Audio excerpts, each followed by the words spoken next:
Hello and welcome to another episode of Sam Talks Technology. Today I'm joined by Faisal Galaria. He's the CEO of Blippar. Faisal, how are you? All good, thanks, Sam. How are you? Very well. Where are you self-isolating in the world today? I've been in Highgate in North London for the last couple of months. Very lucky to be in a leafy part of London. It's not been a bad place to self-isolate. Now, I said you're the CEO of Blippar. Can you tell me what is Blippar? Blippar is a technology company that's been around since 2011, and I've got the privilege of being the CEO. The business essentially does two things. We are a technology platform that allows content creators to build and author very sophisticated through to very simple AR experiences using a tool called Blip Builder, which is a drag and drop tool. And we are a studio for AR creative. Okay. Now, you've come into Blippar recently as CEO. It's a turnaround that you're working on. So when Blippar first came out, everyone was talking about it. It was the darling of the UK scene. It was going to be AR. What happened? Was it too early for Blippar? Exactly. Look, as you said, Blippar has been an innovator for nearly a decade now. And not only is it innovated in the augmented reality space, but it was an innovator in computer vision, AI, machine learning, spatial listening. They were a very put together, very experienced engineering team that were experienced across a number of technologies. Back in 2011, when Rish and the team first built the first AR experiences, we were still using 2.5G networks, and the most sophisticated phone you could buy was an iPhone 3.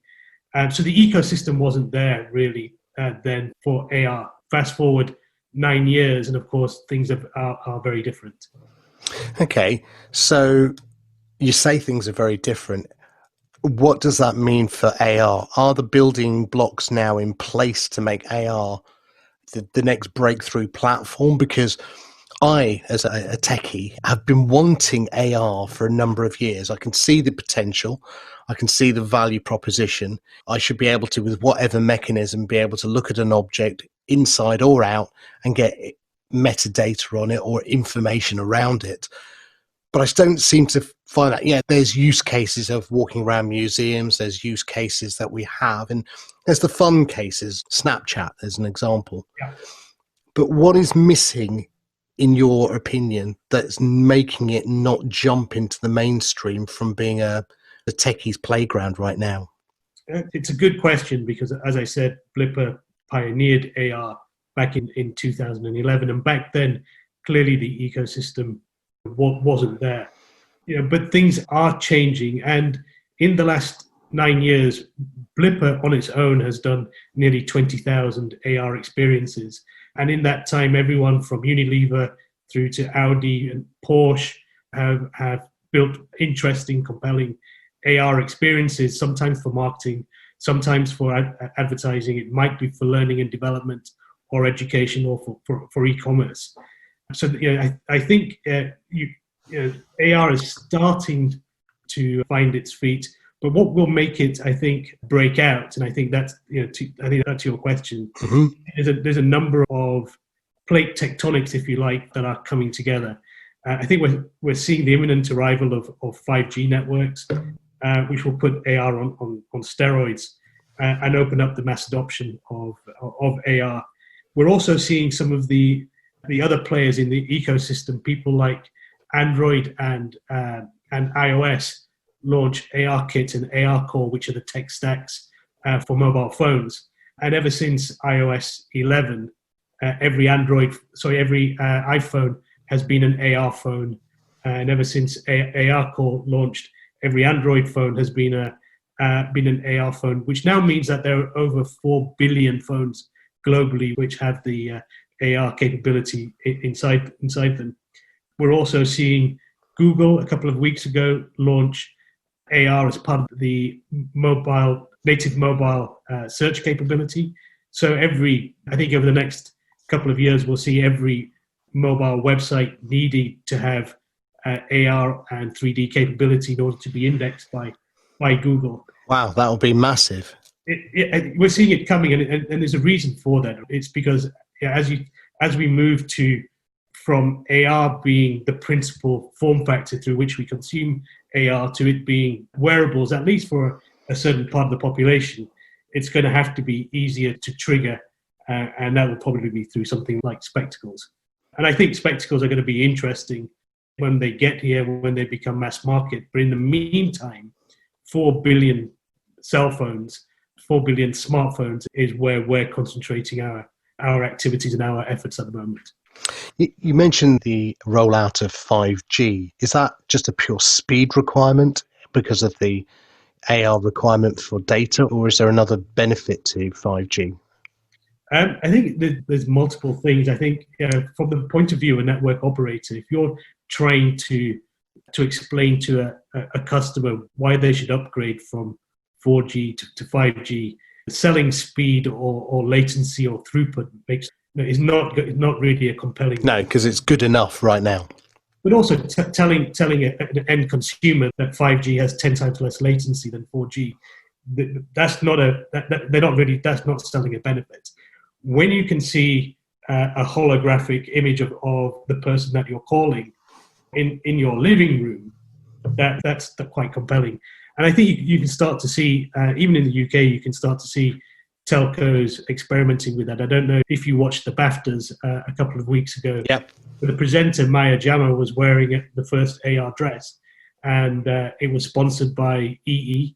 And if you held up your EE phone on a 5G network, you saw the dress, and it moved around, and it was a fully interactive dress. It was quite amazing to watch that, and this was done live. So I think that there's going to be some interesting and fun AR experiences, but I think we're also starting to see some really smart applications that people find that give them rich information, and that might be as simple as we're working with a shampoo company that you can point your phone at the shampoo and your hair, and it tells you if that's the right shampoo for your hair.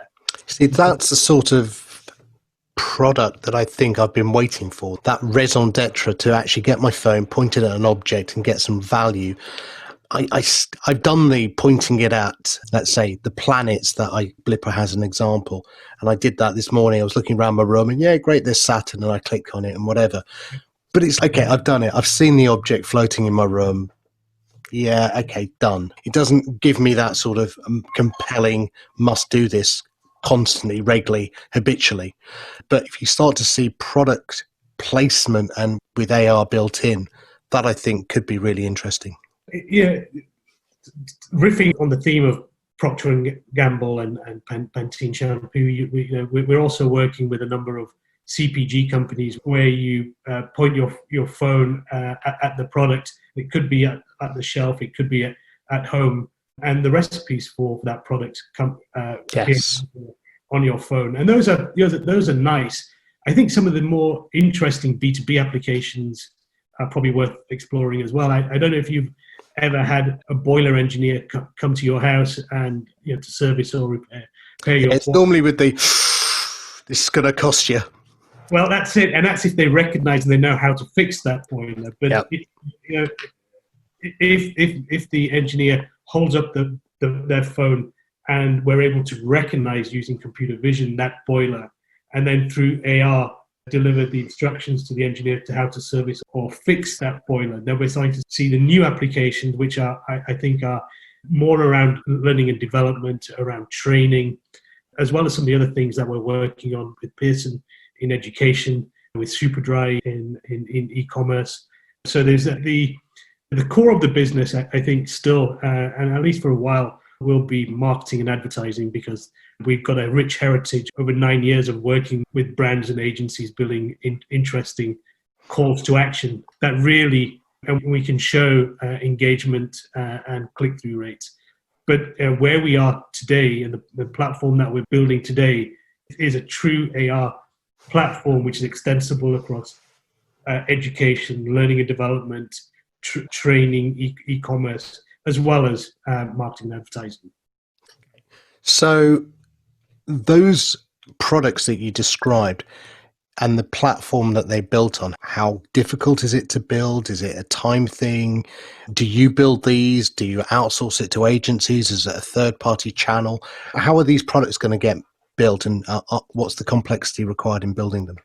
As I said earlier, we have a tool called Blip Builder, which is our AR creation, authoring and creation tool. That allows a license holder to drag and drop. It's a graphical user interface, and it's been designed. We spent the last year pulling a lot of the AR technologies that we had in the previous version of Blippar together in a really simple, robust, easy-to-use tool. What that means is that we have people of school age 9 and 10 building simple AR experiences, through to people at St. Martin's College building really exciting AR experiences, through to agencies and brands who, rather than relying on some of the gaming engines that they've used historically for building AR, and those are huge pieces of software for which an AR was only part of what they did, and requires a creative technologist to build an AR experience.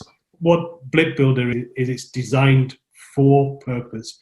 We're a simple, easy-to-use AR creation platform. Brands license that, agencies license that, some individuals license it. I think we've got about 60,000 individuals that build AR experiences on Blip Builder. So that's, if you're an agency or a brand and you want to license the platform, we do that, and they don't require our help. They just license the platform. There are other brands and other agencies that come to us with a brief, and like other studios that license our software, we use our own software to build them their AR experiences according to their brief. In the case of something like an AR ad that you might see on your mobile phone, that might take 2 days to build. If it's a immersive, imagine we're doing something for Coachella, and you could create a portal where you could step into Coachella from your home anywhere in the world. That might take us a couple of weeks to build. Okay. Now, what's troubling you most with Blippar? What is the thing that keeps you awake at night, in terms of, if I could turn this switch on, this is what's going to make Blippar the next big thing again? I think the biggest issue that I, as a CEO, have today is we are seeing the top of the interest in the platform surge again. I think it's a combination of Blippar being well established as a AR platform for many years with brands and agencies all around the world, and they're excited that the platform is available again. We're able to do some new, very exciting things. We've done away with the app, so it's all of our web AR all of our experiences are now available in the web with no app required. So we're getting a lot of incoming. And so what troubles me is we're still quite a small team, and what I need to do is do what we did at Skype and Spotify, and ramp up very quickly. In a COVID situation where you can't meet people, hiring people and scaling creates an extra layer of difficulty which we have not seen before. But we need to put people on the ground in the US, in Canada, in Australia, in Singapore, in Hong Kong, and ideally I'd love to meet those people to make sure that the culture, the fit is right. Okay. In order to scale, you need to be well funded. How are you in the funding situation?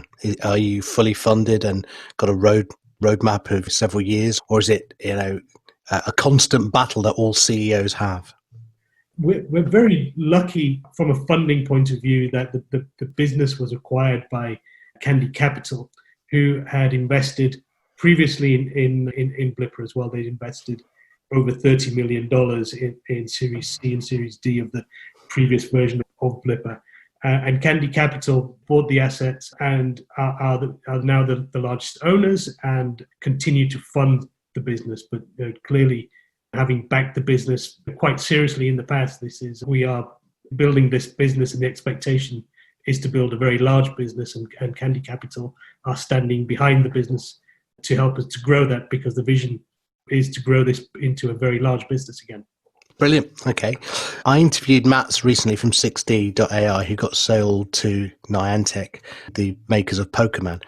Did Pokemon help bring back the sort of excitement around AR? Because it seemed to be like with AI, for example, it was the AI freeze they all talked about, and then we're all back into the world of AI and machine learning. Was Pokemon Go the driver that got us all back excited again? I think for a certain type of AR, it certainly helped. And the fact that Pokemon has been adopted so quickly, I think it went from, well, I forget the speed of the adoption, Sam, but I think it's been the fastest adopted technology. I think it got to 1 million users faster than WhatsApp. Right. Or is it either 1 million or 100 million? I don't remember which one it is. I'll look it up for you. Yeah. But it grew very, very. So that helped. Pokemon was a singular use case that, around gaming. And what I'm interested in is building a platform that's extensible, not just across gaming, but across education, learning, e-commerce, advertising, training. And Pokemon was great in terms of bringing people's attention to AR. But I think we need some more of those use cases, if you like, to create the breakout that you mentioned earlier. Now, one of the biggest challenges, I used to be involved with Netscape, and I was in the browser wars with Microsoft, and it was the HTML standard. Is there a standard for AR, or are we going to see the AR version of Blippar and the AR version of Niantic and Magic Leap and HoloLens, and Apple clearly are going to come out with something because they've just been rumored to bring out their glasses shortly? So are we in a world of walled gardens AR, or is there a universal standard that you're all applying to? Yeah, that's a very smart question, and I guess you've seen it in the browser space. So yeah, there is something interesting happening. If you're trying to create AR today in Snap, you'll probably use SnapLens, and if you're trying to build AR for Facebook, you probably use Spark, and TikTok have just launched branded effects. And what we're trying to do at Blippar is to say those are great distribution outlets, and we're not a distribution company. What we are is a content creation company. And so what we're doing is trying to create a platform where authors, advertisers, agencies can create the content once and distribute anywhere over the web. So we're not concerned with the walled gardens that some of these distribution companies are building and the platforms they're building specifically for their walled garden. Our mission here is to democratize AR, and for AR to be available across any platform on the web. So whether you're using an Android phone or an iOS phone, whether you're consuming AR on Snap, on Google, or on by blipping a newspaper, we're trying to be the one platform that allows distribution to anywhere on the web. Interesting you use the verb blipping. Is that what we're going to try and get? To Google is to search, to Hoover is to vacuum. Are we going to have to blip is to AR? I don't know yet. I think we still are juggling with our own lexicon internally as well. And sometimes it's blipping, and sometimes it's snapping, and it changes. We're only 7 months old, so I'm sure we'll find appropriate lexicon in time. Good. Now, look, you've had an amazing career. Looking at your LinkedIn, which is why I love doing interviews, because you think you're somebody and then you look at their LinkedIn, because we don't all go around looking at each other's LinkedIns. And you go, really? I never knew. You and I met when I remember you were, GM for Skype. But obviously you're a non-exec director at Superdry. You've done other things that are really interesting with Ofcom. Let's just investigate some of those things, because I think it's really interesting to understand you as a person, really. You started off doing your MBA in Spain. Now, most people don't go to Spain to do an MBA. That's a start. And For those who can't see, you're a fellow Indian. That is not a natural home for us. Let's start off with, let's think what language we can use. Spanish, that's a good one. So how did that come about? How did that come about? I finished my undergrad a little early, and Does that mean you didn't finish it? No, I did finich. You finished it early. You were just clever. Sorry, I was trying to work out. Early. And I was offered a job by Arthur Andersen to start, but they said, you've got to come back when you're 21 like everybody else. And they had a scholars program, and they said, here's some money, go and travel the world for a year, come back next year. This was back in the mid-90s.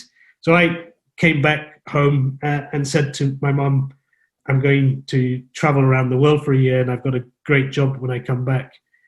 And being a typical Asian mother, she said, there's no son of mine going to go and lie around on a beach for a year. Better find something to do. Well, that's only because she couldn't brag and boast like all Indian mothers. That's what it is. I remember telling my mother, because I was an army officer, and she was proud of that. And then I said I was going to be an entrepreneur. She didn't know what one was, so she couldn't brag about what's an entrepreneur. She certainly couldn't brag about her son, bumming around on a beach somewhere. So the compromise was I could go somewhere sunny and warm if I studied. And I applied to a number of universities. I chose Spain and decided to do an undergrad at the University of Cordoba in Andalusia, which is where I also learnt Spanish. I was going to say, that rolling of the tongue was looking very good there. I've spent 5 years now living in Spain, all told. So right. Between the undergrad and my MBA, so I went back to Spain. I have an ongoing love affair with Spain, and I at some point I'd love for that to be home again. That's how I did an undergrad in Spain, and then when I did my MBA, I went back to Spain, but to Barcelona. Which is beautiful. I love Barcelona. Okay, how did you get into Ofcom? And I've got a couple of related questions to that, but how do you get into Ofcom, which seems like an odd thing to go from Arthur Andersen to Ofcom? It wasn't by design, obviously. I was finishing up my MBA at ESA, and that was summer of 2003. When I was thinking about coming back to London and going back into work, I was looking, and it was 2002, essentially just after the tech bubble had burst. Yep. And the typical route for an MBA back then was probably into a bank or into a consultancy. I'd been at a consultancy, wasn't necessarily keen on going back, and had a number of conversations with an old client of mine, a gentleman called Ed Richards, who was the controller of strategy at the BBC when I was consulting. And in the 2 years that I'd been at business school, he'd gone on to work for Tony Blair as his TMT advisor. He wrote the Communications Act, which created the converged regulator Ofcom, and he became the COO Ofcom. And he said to me, look, if you're coming back, I'd love to get the band back together again. Come and work for me at Ofcom. I need a strategist, and you'll have the opportunity to work with all of the telcos, all of the media companies that as a consultant you would love to work for. But in this, working at Ofcom, you'll have a great deal of exposure to them, and we've got some really interesting projects coming up. How about it? And coming back from Barcelona, the opportunity to work and start Ofcom, because Ofcom was created on December the 29th of 2003. So in essence, it was one of the first startups that I did. It was a great opportunity to work with Ed, who's a fantastic intellect, and in a space which media, telecoms, communication, which I found thoroughly interesting. Now, it says you were involved in the Premier League football rights. What were you doing? And before I ask that, what football team do you support? I don't. How can you do that and not support a football team? This was a econometrics and accounting exercise. Essentially, we were asked by the European Commission to investigate Sky's monopoly of Premiership League football, and part of what we did, the result of the investigation, was to create a new series of packages, including catch-up rights and mobile rights, and internet video rights to create more packages and to create competition for Premier League football. Yeah, I think what would be interesting, I don't know if you can put your hat back on and just cast your mind back. Amazon this year got into broadcasting football matches over Boxing Day and New Year's. Facebook in the US has famously said they're going to get into NFL. Google has hinted that it might do that as well. If you were still in Ofcom, how would you see this landscape changing? Is it Sky's monopoly is being... Because it does feel like Sky has a monopoly on it. I know BT are playing at the edges, but is this going to be a sea change? Are we going to see the American companies come in and the likes of Sky and BT just being outbid? Or will Ofcom have teeth to prevent this happening? Does it not care? Actually, I think to the extent that football and sport is a reason why people subscribe to what otherwise are commodity access technologies, it seems to me as if the more competition there is for those users, the better. And if there are more ways of people to consume the content that they want, that's better for the end consumer. And we should I look forward to a time when you're not forced to buy a package because you want that particular content, and disaggregating the bearer from the content, I think is probably a force for good, at least for the consumer. Yeah, there's a lot of challenges going on in football. No crowds for possibly 12 months, maybe longer. There's obviously the international market, which is proving much more lucrative to the Premier League. And I know, because I'm a Liverpool fan, and I'll put that out there very early, as we're about to win the title for the first time in 30 years. And we can't even go. This is just Man United must have started COVID, as I say. No, it's interesting. I think the big talk right now is a Netflix of football, which goes back to your point, where I can get a cornucopia of, I can watch that match and that match. I don't have to buy the whole package, and I can watch it when I want, in terms of there isn't a 3 p.m. limit on not being able to watch it live. And I think the other side of that is the type of content. So if there was an increased content available on the mobile phone, on catch up, available for streaming. There are so many ways that people consume content today, and for that to be controlled and monopolized by one access provider, I think does the consumer a disadvantage. And if you're Liverpool, you said you're a fan of Liverpool, and you're a player or the club, you want to generate income for the club in as many different ways as possible. And for your football and your players to be able to be seen and enjoyed wherever they are in the world. And if consumers want to consume 2-minute clips or 30-minute clips or stream football, that seems to me as if the more competition there is from people that are willing to bid for different rights, the more that this content will be consumed, which is good for everybody. Yeah, I think the rights are up in less than 18 months, and I think there's a massive issue that's looming.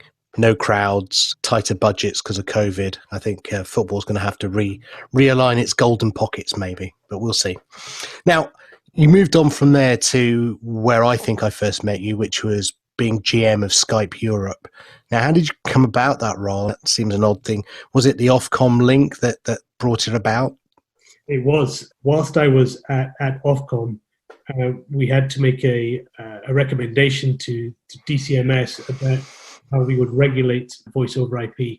And so for about a year, I was meeting some of these very early voice over IP companies, understanding the technology and trying to understand to what extent they were IT companies or they were digital companies or indeed telcos, so that we could figure out how to regulate them. And I spent about a year looking at this and meeting with them.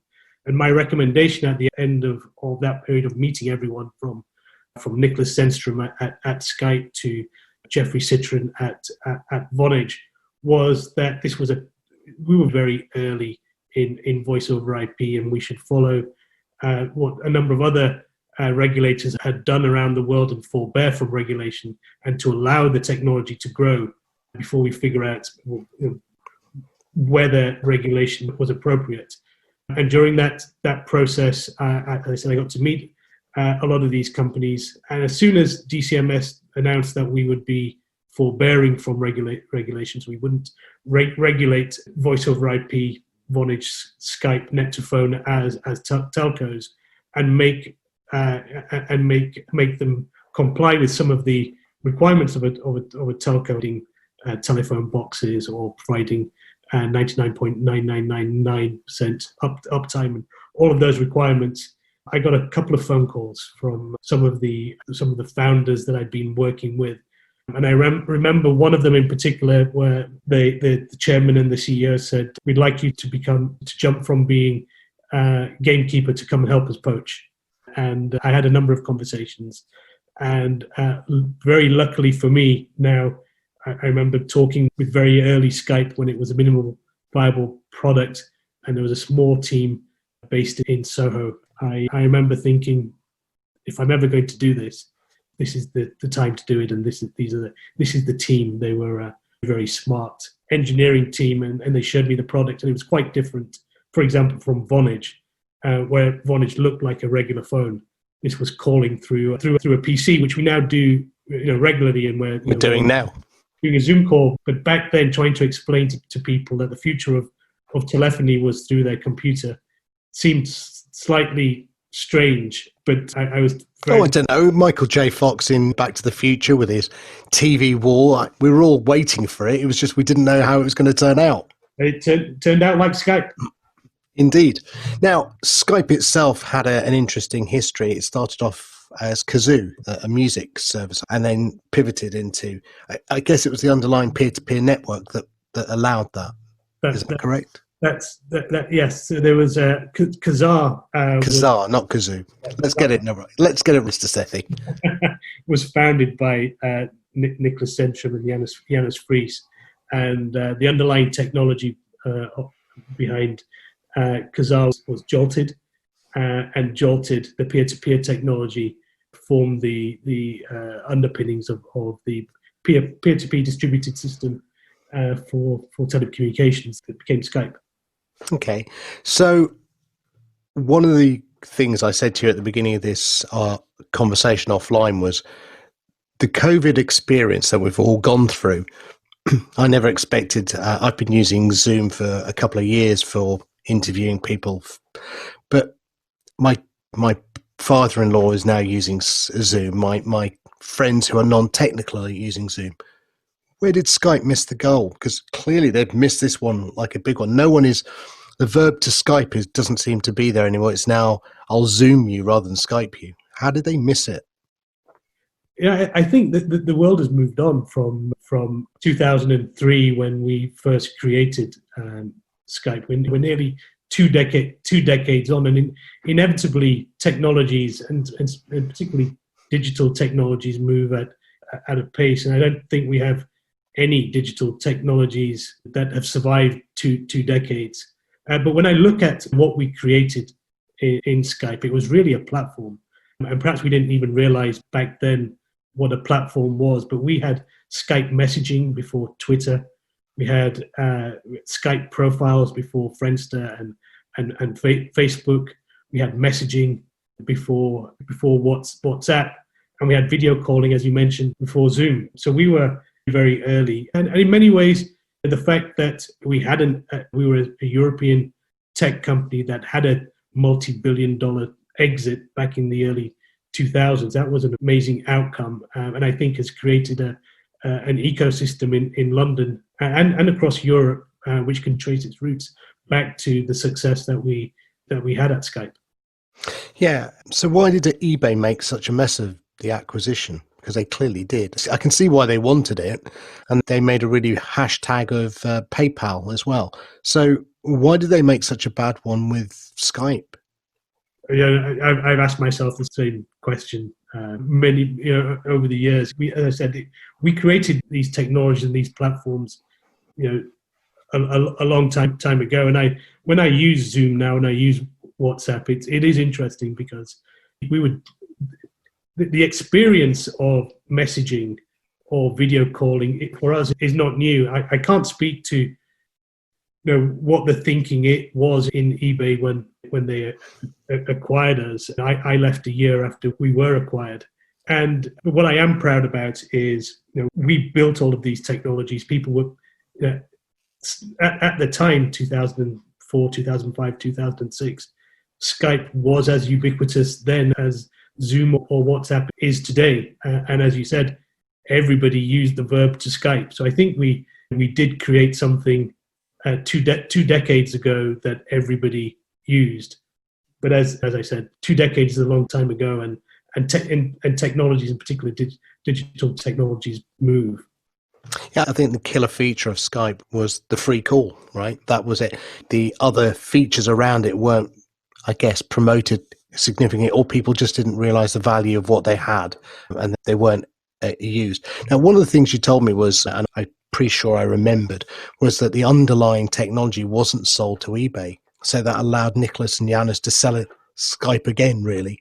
How did they do that? Why didn't eBay buy the underlying technology? It's perhaps one of the great conundrums of European technology, and maybe someone should write a book about it at some point. I can only assume that eBay were concerned about some of the potential liabilities of acquiring what was Jolted, the underlying music peer-to-peer network, and thought that they could rebuild a lot of the source code without Jolted. But as you said, subsequently it was acquired by a private equity company who bought Skype and put it back together with Jolted, and it was subsequently sold to Microsoft. Another great event for Niklas and Janis. Yes, and I wonder, given Web 3.0, what we call distributed apps, the return to peer, do you still keep in touch with them at all? I wonder if they're going to dust down the old business plan and come up with a peer-to-peer music service again. I think, as you said, that there are a lot of use cases now appearing for peer-to-peer distributed systems. We saw last year a lot of hype and attention around Facebook launching Libra as a currency which was based upon distributed ledger technology. We saw over the last couple of years Bitcoin and other virtual currencies, which are essentially predicated on the same distributed technologies, peer-to-peer networks. And I think where there are so many advantages in terms of speed and reliability to these distributed technologies that we are inevitably going to see more of it. It creates resilience, it creates privacy, it's fast. And so I think inevitably, as I said, we're going to see more and more of that. Whether it's Niklas and Janis that build those or fund them, I think it's probably more likely to be the latter. All of the Skype team remains very close. Ironically, we're connected on Facebook, LinkedIn, and WhatsApp. So we use a lot of the platforms that came after us, but it's a close network, and we do, all of us, keep in touch. Brilliant. Now, I think Michael Birch and the guys at Friendry United tried to do the same thing. I interviewed them recently, and they tried to buy back the platform and do it, but that never worked. So congratulations to Niklas being the one who sold it twice. Moving on from there, then, what really happened for you is, did you started your own company, Jarman, or how would you say that? Jarman, that's right, which is an Indian fruit, a wood, and a tree. Oh, okay. There you go. So what did Jarman do? Jarman was a place where fans of festival films and international films could come and stream films free watching ads, or download and own the film for $5. It was a platform that we built. At that point, I'd moved to San Francisco and was working with Gaurav Dhillon, my co-founder there. We built Jarman, and we built the platform on a peer-to-peer network. So when Niklas and Janis were doing peer-to-peer TV streaming at Juiced, Jarman. Oh, yes, I remember that now. Peer-to-peer film streaming. And we had licenses for beautiful films, the kind of films you would normally see at a Tribeca or a Sundance or a Cannes film festivals. everything from Bangkok Dangerous, the original Thai film, through to Arab cinema, Spanish cinema, going back to where I went to university, Russian films, as well as people like Penelope Cruz wanting to put their catalogue of films so their fans could see everything that they've done on the German platform. It sounded like a great plan. Maybe, again, just too early for that one. It was too early. What we found was that there was massive uptake. So the demand for this type of movie, this film, globally was very significant. But there wasn't enough video ad inventory in the world back in 2008. There was perhaps in the UK and in the US. But because our fans were consuming these movies everywhere from Taipei through to Turkey, there just wasn't enough video ad inventory to make the business model work, the free with ads and download to own. Having said that, you've got to try a few things to figure out what works. And interestingly, the business model of free with ads or pay for premium cropped up a couple of years later again, and we made it work that time at Spotify. Yeah, exactly. So let's go on to Spotify, because wow, what a great company, another European success story. So how did you get into Spotify? So whilst I was at Skype, I was, apart from being European director, I also was, before that, responsible for international expansion and business development, and was responsible for opening up Skype in China. So we had an investment from Hutchinson Whampoa Group.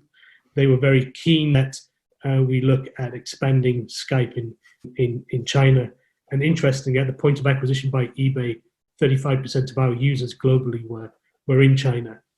But in order to start the JV in China, we had to figure out that the problem, which was, because it's a distributed network, because it's a peer-to-peer system, you need peers for the Skype network to work. And on day one in China, there were no peers. And so I worked with someone called Daniel Elk, who was very young at the time, but a brilliant peer-to-peer computer engineer, and he created the Supernode network. So we launched Skype China together, and then if you fast forward a few years, he had raised 30 million in a Series A for Spotify. He's a great, as I said, a great engineer, great product developer, and he said, look, I want to continue to build the best music streaming product the world has ever seen.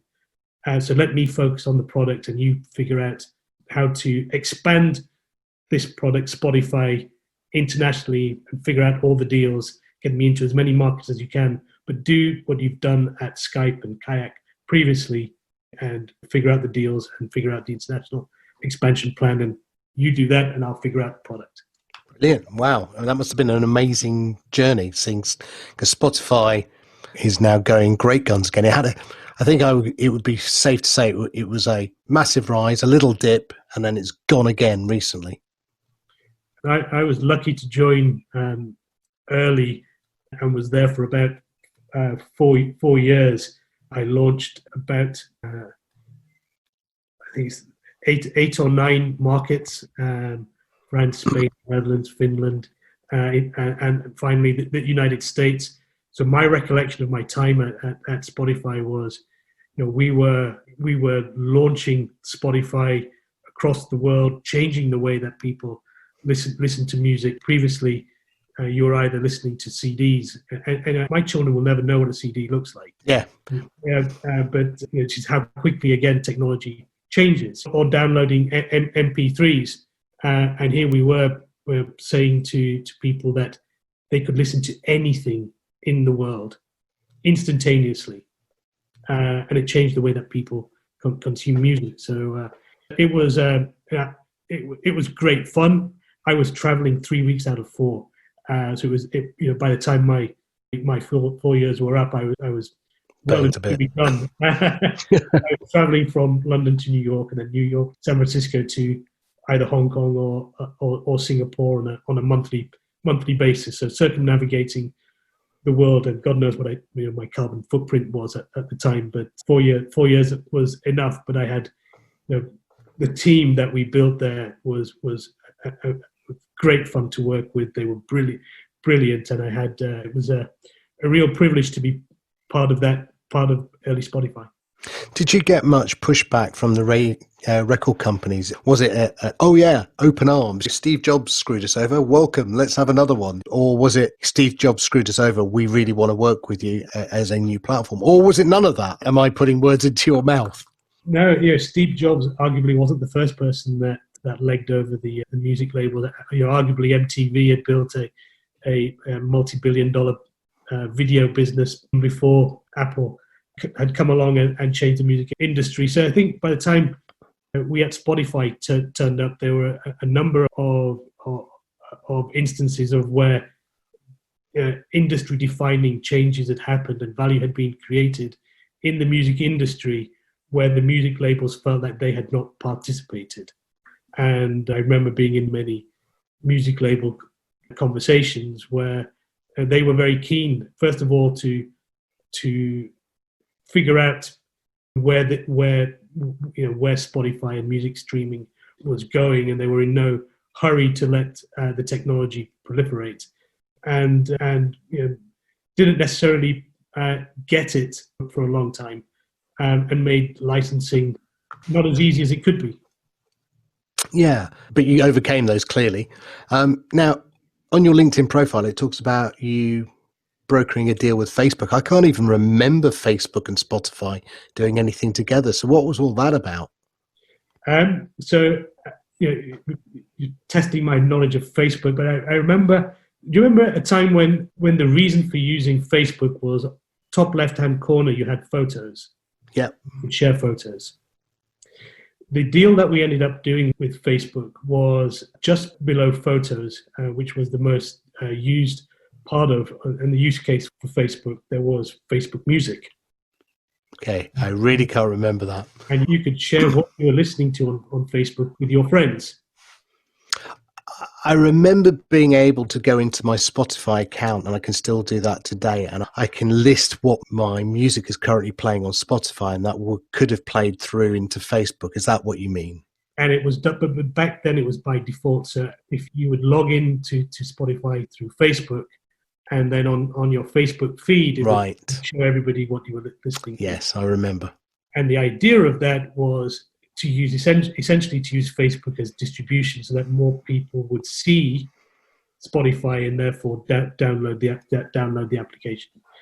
And what that meant was, all of a sudden, rather than being an app which was known in parts of Europe, which were just breaking into the United States, suddenly we were able to leverage the full footprint of Facebook globally to distribute and showcase Spotify. And people were seeing what their friends were listening to, and if they clicked on that, they could listen to music on Facebook. But if they wanted to listen to more music, they would have to download the Spotify application. So it became a massive tool for distribution. And we actually, on the back of that, I think within a couple of months, tripled the number of paying users on Spotify. So it was a great partnership, and I know there's a relationship between Facebook and Spotify endures even now.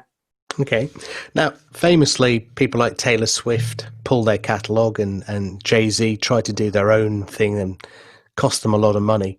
Do artists, in your humble opinion, now you're not in Spotify, do they get a fair share of the revenues that are generated?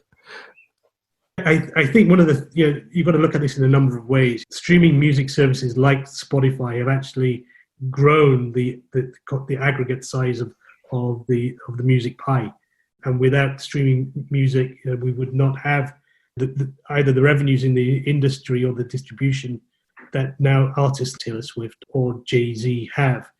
So I think they've got a lot to thank services like Spotify for.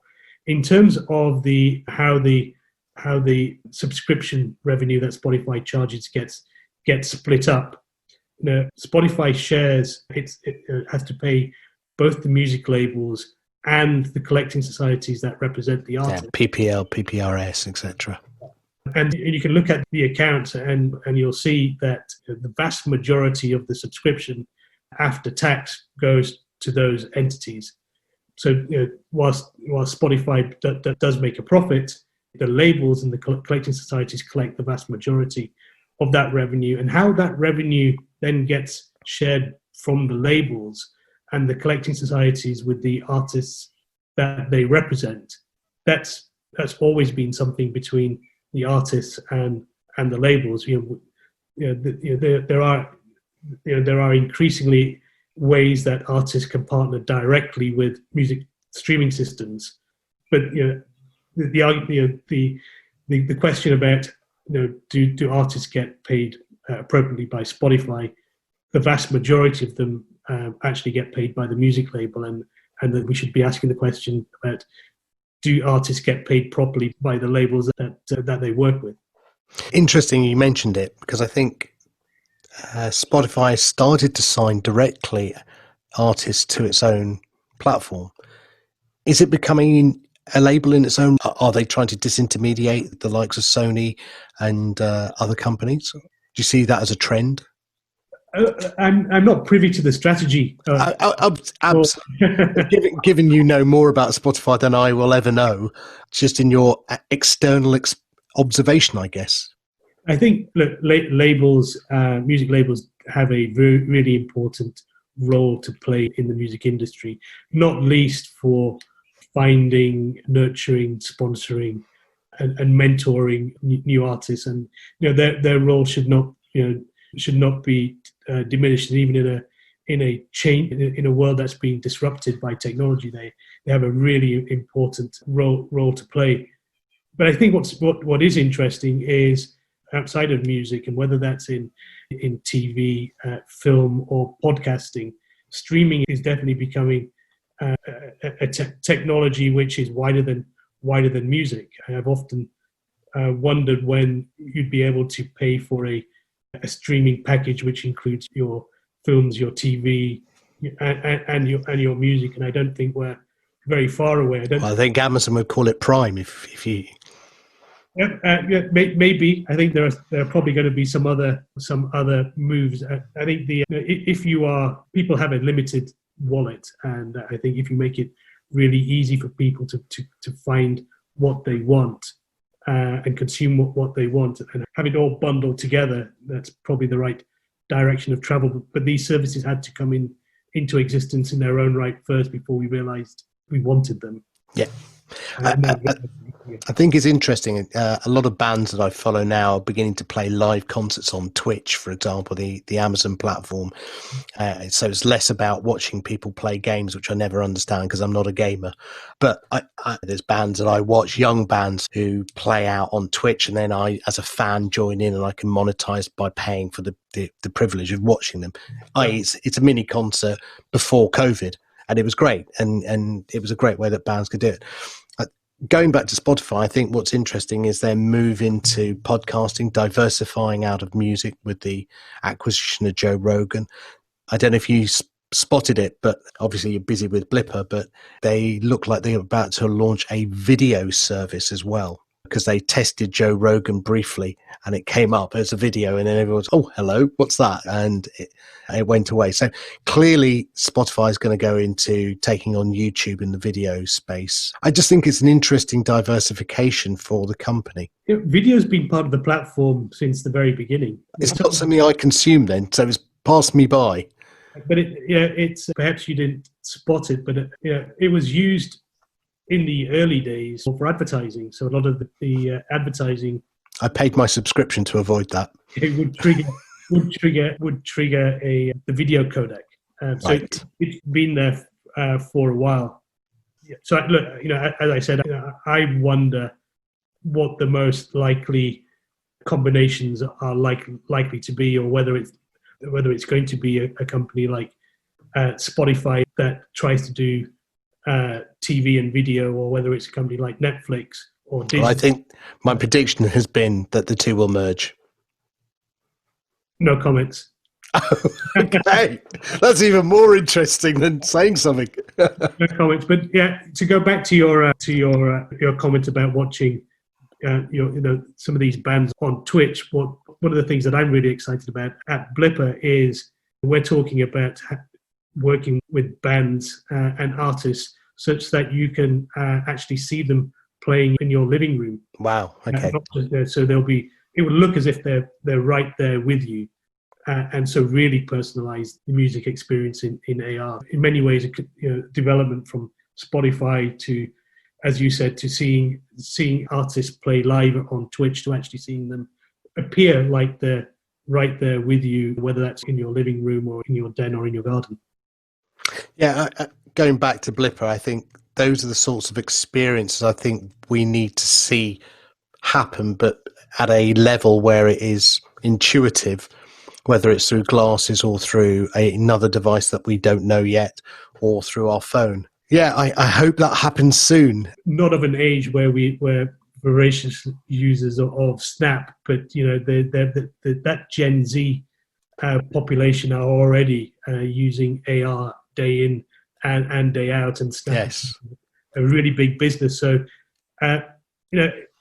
technology adoption often happens by finding its first home, and often within technology savvy youngsters. And I think that's probably where we are. But we will see in the next year or so, as I said, bands and music, especially in this situation where we find ourselves now, where we can't necessarily go out and enjoy concerts all together, where the concert will come to you and you'll be able to enjoy it where you are. Let me just say thank you so much for your time. Before I go, look, just remind everyone how they can get a hold of Blippar. Where do they go? What's the website? So you can come to www.blippar.com. You can download Blippar, which is the content authoring tool. Inevitable. Should we do that again? Yeah, I'll cut that bit out. So, Faisal, where can we, please tell everyone where we can get a hold of Blippar? Sure. Come to www.blippar.com, download Blip Builder, which is our content authoring tool. Or you can look at some of the fun experiences that we've already created by going to our channel on YouTube. Brilliant. And now, I know you've got an exciting summer coming up. I would love to talk to you again after you've made those big announcements. So good luck in the meantime, and thanks so much for your time. Thanks, Sam. See you soon, hopefully. Indeed.